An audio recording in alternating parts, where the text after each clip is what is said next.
So it's been about a year since the Seth Jones trade, which I think was a big turning point for both the shape of the Blue Jackets' future and the shape of the Blackhawks' future. So I thought let's get into it. Let's really look at the trade, how it was for both sides. I know that I've talked a lot on Locked On Blue Jackets about how happy I was with the picks, with the players that we ended up getting. So I thought, hey, let's get Locked On Blackhawks in here. We'll do a squad cast and let's talk to Jack about how he feels about the trade. But how's it going, Jack?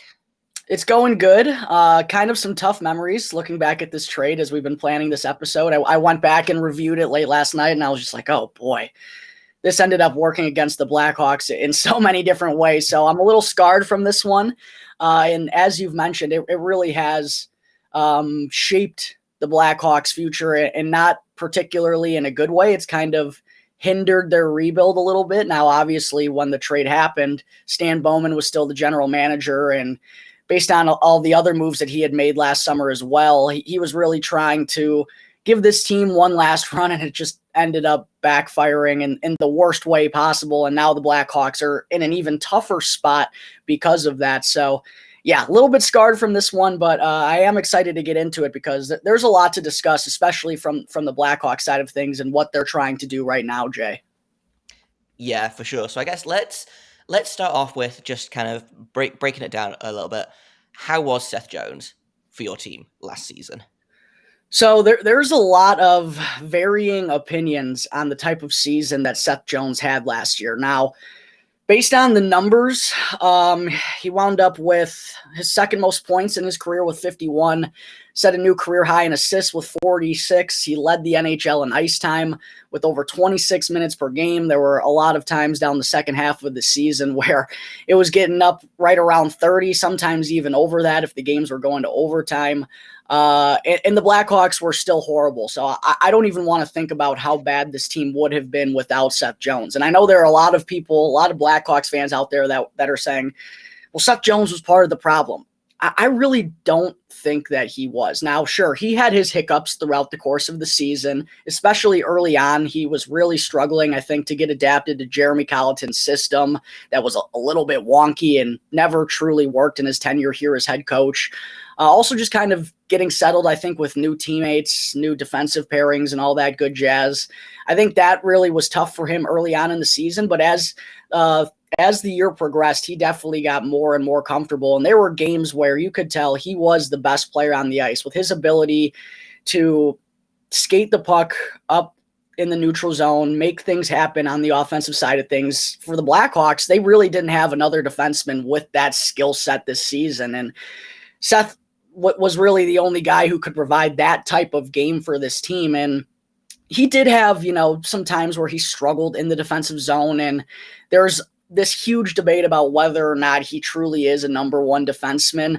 That, I think is still up in the air. I don't know if he's a number one defenseman on a really good team, but to say that he's a bad defenseman, I think is just ludicrous. I mean, you got to watch what he's able to do on the ice, the skill set that he provides, the size, the offensive IQ. I mean, he really is. I don't want to call him a unicorn of defenseman because he's not at that elite level, but the size and the skill that he provides, there aren't very many like him in the NHL. So I think he's a top pairing defenseman, maybe not, like I said, a number one on a good team, but I thought Seth Jones had a pretty darn good season. And even looking at some of his analytics, again, on one of the worst teams in the entire NHL. This dude was playing 26, 27, 28 minutes a night, and he still had a positive Corsi percentage. He was on the ice for 95 goals for the Blackhawks, one of the worst offenses in the entire NHL. He was on the ice for 95 goals for at even strength, was on the ice for 128 against, but again, he was the NHL leader in time on ice on a terrible team. And one thing that played heavily into that as well, you do a little bit deeper dive into some analytics, the on-ice save percentage when Seth Jones was on the ice was 87%. Now, maybe his defensive struggles played into that a little bit, but the goaltending for the Blackhawks was not good this year when he was on the ice. That didn't help him in that department in terms of goals against and the plus-minus, which a lot of people randomly love to throw in Seth Jones truther's face. They're like, oh, he was a minus 30 this year. Plus-minus is, I mean, it can be helpful in certain situations, but all in all, I think it's known as a pretty overrated stat. So again, I'm not saying Seth Jones is a number one defenseman on a good team, but to think that he had a bad season, I think is a little bit ridiculous. I thought it was a pretty solid year from Seth, all in all, Jay. Yeah, for sure. Whenever people throw plus minus in people's faces, I always think about there was a season a few years back where I think Alex Ovechkin had like the third worst plus minus in the entire league. You Yeah, know, he scores a like ton of power sometimes play goals, and he plays a lot. And he plays a million minutes, it's and all circumstantial. yeah, for sure. And like I think, and we've talked about this before, like when we were discussing, like we've discussed the trade a couple of times or the potential of a trade. A lot of the things that Seth Jones is good at are the things that analytics and stats can't necessarily measure yet. So I think it does, and this is something that I've kind of thought about a lot, even when he was on the team as well. You know, there was a lot of talk about how Seth Jones looked good in the eye test, but his analytics are really underwhelming. And I'm like, okay, but what if we dig into why that is, and you know, is there something that we're not measuring that he's really good at, and you know, all of that kind of stuff. So yeah, I think Seth Jones had a really tough job this season, and I think probably went into the team a little bit overhyped. I think a lot of people assumed that he was going to come in and be the savior of this team. And, you know, I saw a lot of tweets being like, wow, they've picked up Seth Jones. They've picked up Marc-Andre Fleury. Blackhawks are back. And unfortunately, Marc-Andre Fleury struggled.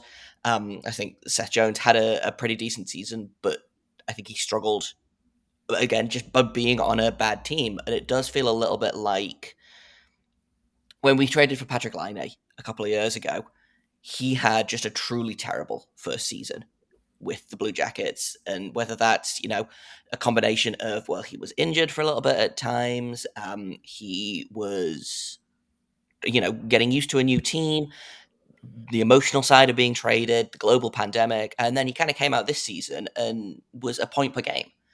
You know, he had 56 points in 56 games, Patrick Laine this season. So I wouldn't be surprised to see Seth Jones take an even bigger jump next season as he kind of gets used to this, the systems, gets used to a new coach, gets used to new teammates, is kind of used to being a Blackhawk a little bit more now.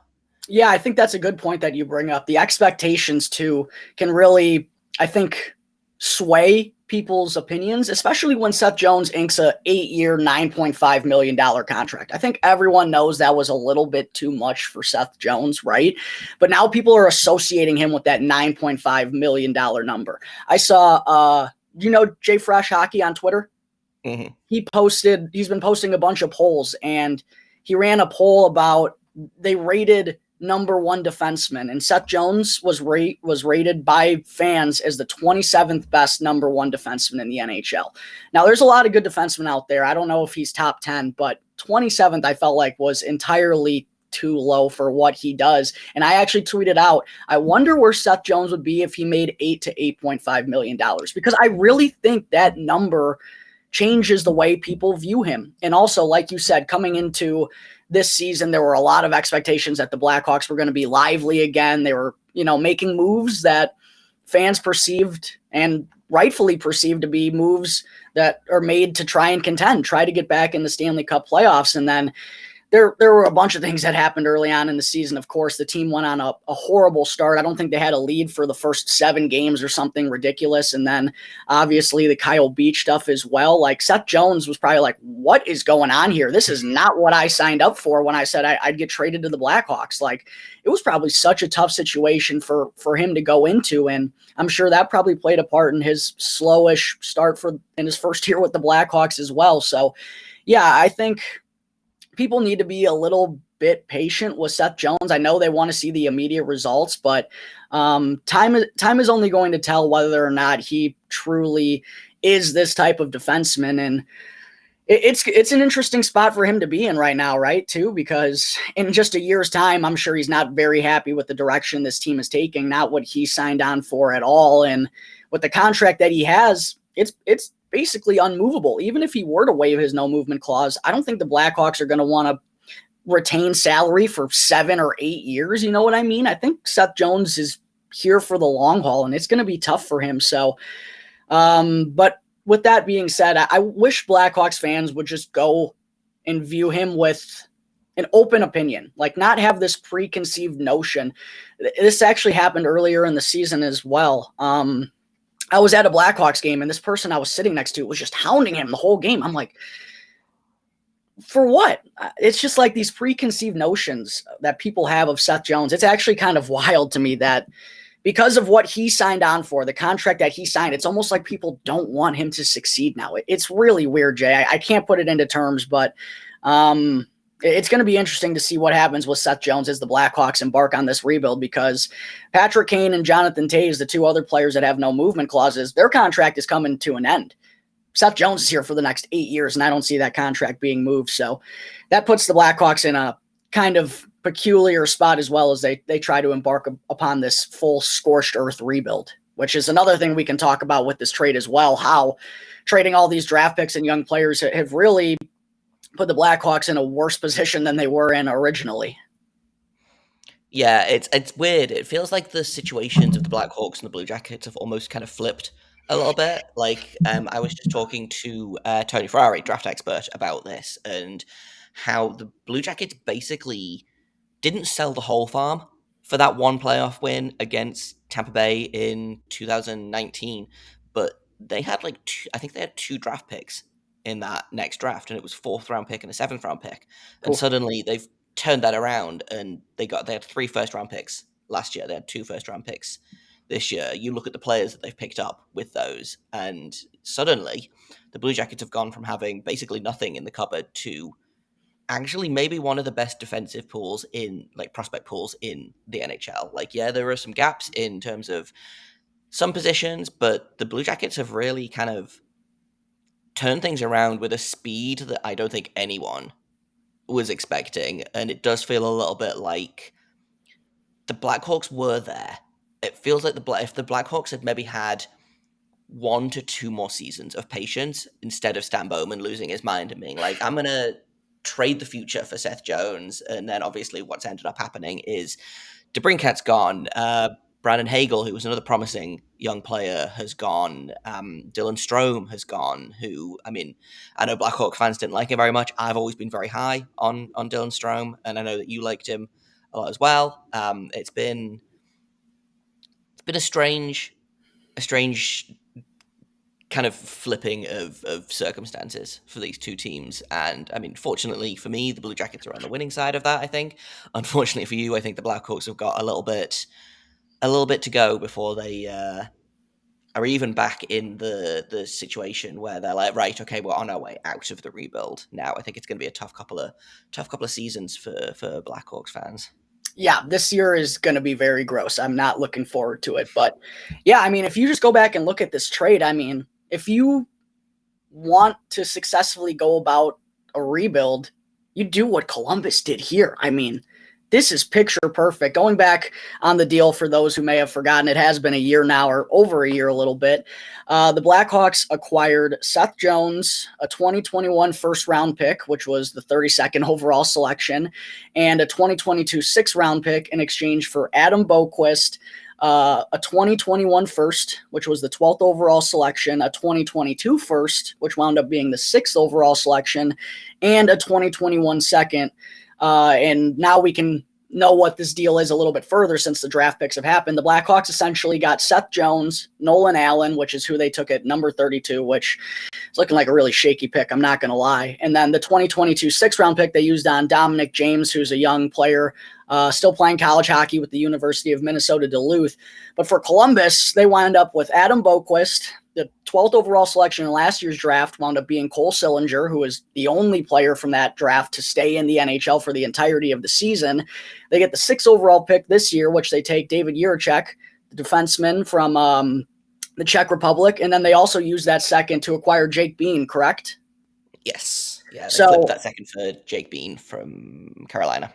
So that's how you go about a rebuild right there. You get Adam Boqvist, one of the best prospects in the Blackhawks system at that time, a thin prospect pool, but Adam Boqvist, still very talented. Cole Sillinger, as I already mentioned, the only player from that draft as an 18-year-old to play over the 9-game limit. All of the rest of the players were sent back to juniors. David Jiricek, obviously the jury's still out on him. We don't know what type of player he's going to be, but looks like a solid defenseman adding to a Blue Jackets prospect pool that's now seemingly growing and growing and growing because of this trade. And then they also got Jake Bean, who, as a 23-year-old this year, played over 20 minutes per game. I mean, tell me the Blackhawks couldn't use all of those pieces right now. That's the funny part about this is now that Kyle Davidson's in charge, all he's talked about throughout the rebuilding process is accumulating assets through the draft, developing properly, and hitting on those high first round picks. The high first round picks he knows are really what's going to be crucial to turning this around. And the Blackhawks, if they didn't make this trade, they could have had the 12th overall pick last year. And according to some sources, it looked like they were going to take Cole Sillinger themselves had they kept the pick. And then they also could have had the 6th and 7th pick in this year's first round draft, assuming that they still trade Alex DeBrincat. They could have had 6 and 7 and then 13 in this year's draft too if they decided to trade Kirby Dach as well. I mean, those picks are crucial for a team going through a rebuild. And I know Kyle Davidson would have loved to still have those draft picks. It really would have set the Blackhawks up in a better position than they're at right now, because even though I think they had a pretty good 2022 NHL draft and they had 11 picks in this year's draft, I mean, it's clear what they're trying to do here, but the prospect pool still has a little bit of a ways to go for sure. Now there is a couple players with the potential to be high-end talent, but it could be a whole lot deeper had they not made this trade. And of course, going through a rebuild, there's no need to take on the contract of a player like Seth Jones at $9.5 million. Not that the Blackhawks are going to be in a financial jam any longer, which they've been in for a greater part of a decade now, but having that $9.5 million tied up for the next 8 years with a full no movement clause, I mean, it's definitely not ideal. So all in all, I mean, there's no way to go about it that you can make any case for the Blue Jackets here. I mean, it helped kickstart their rebuild. They added to their prospect pool, got some high-end talent.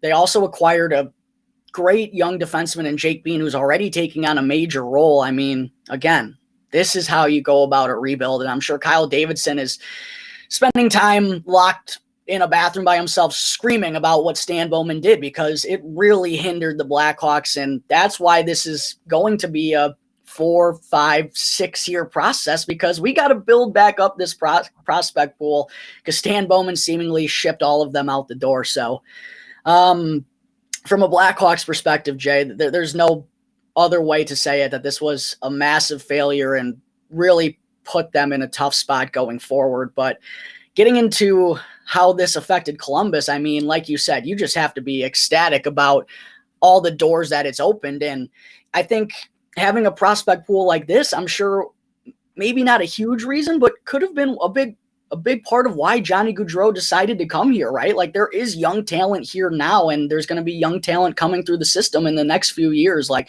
talk to me about how massive of a win this was for Columbus, because on paper, it really looks like it helped them in many different ways. Oh yeah, for sure. I mean, like, let's start off with the prospect that we got, Adam Boquist. Didn't play a lot this season. Had some injury trouble. I believe he got put on the COVID protocol list at one point. But man, every time I watch him play, I'm like, how is this kid only 21? Like, I think he had 10 or 12 goals this season. Just scored most of them from about 6 feet away from the net. Like, this kid is, I don't want to say Seth Jones light. He could be our Seth Jones replacement if he can stay healthy, if he can keep going on this development path. With the greatest respect in the world to the Blackhawks development system, I don't know that they really knew what they had with Adam Boquist, and I don't know that they knew how to get the most out of him. I think Columbus can do that. They ended up drafting Cole Sillinger at 12th overall, who, like you said, played in the NHL as an 18-year-old, scored a hat trick as one of, like, I think he was the 6th or 7th youngest player ever to score a hat trick in the NHL. The youngest player to do it since, I believe, Patrick Laine did it in 2016. I remember that thinking, this kid is about to change the game. Yeah. And Cole Sillinger, I think, was the most exciting part of last season for me. To watch this kid come into this league, and okay, I think he only had 16 goals or something, but 16 goals as an 18-year-old on a team that struggled to score as it is, like, and he's just getting started. He's going to be even better this season, I think. You know, there's potential of putting him between Patrick Laine and Johnny Gaudreau. Like as a 19-year-old in this league, it's really he's something special that I didn't know that we had until he got on the ice and just showed the world. Like Brad Larson was at the very beginning of the season. Brad Larson was like, I keep looking for reasons to send him back to the WHL, and he's just not giving me any. He's making me keep him. So, I would have been happy with, I think, legitimately, I would have been happy with just getting Cole Sillinger out of this deal. Like, that's how much I love Cole Sillinger. We ended up picking David Jiricek with the 6th overall pick. He was my, I think I had him ranked 2nd or 3rd in terms of prospects in this draft. I'm super happy that the Blue Jackets ended up getting him. I think him dropping to 6th was a bit of a shock, but Philadelphia helped us out, decided to draft Conor Gauthier, just an incredibly Philadelphia Flyers player, which is a whole other thing, but I'm super excited. He's another guy, I could see him in the NHL in October. I think he could walk onto this team. And that's maybe one of my hot takes for this offseason is that David Jiricek is going to be on the roster in October. But I also don't think it's that hot of a take. And then you look at Jake Bean, who has kind of been the extra player thrown in. And like you say, he's playing 20 minutes a night as a 23-year-old as well. The players that we got just kickstarted this rebuild. We got a 23-year-old, a 21-year-old, 2 draft picks, one of whom played in the NHL at 18 years old, the other one who could play in the NHL this season. Like, yeah, Kyle Davidson must be cursing Stan Bowman's name on a nightly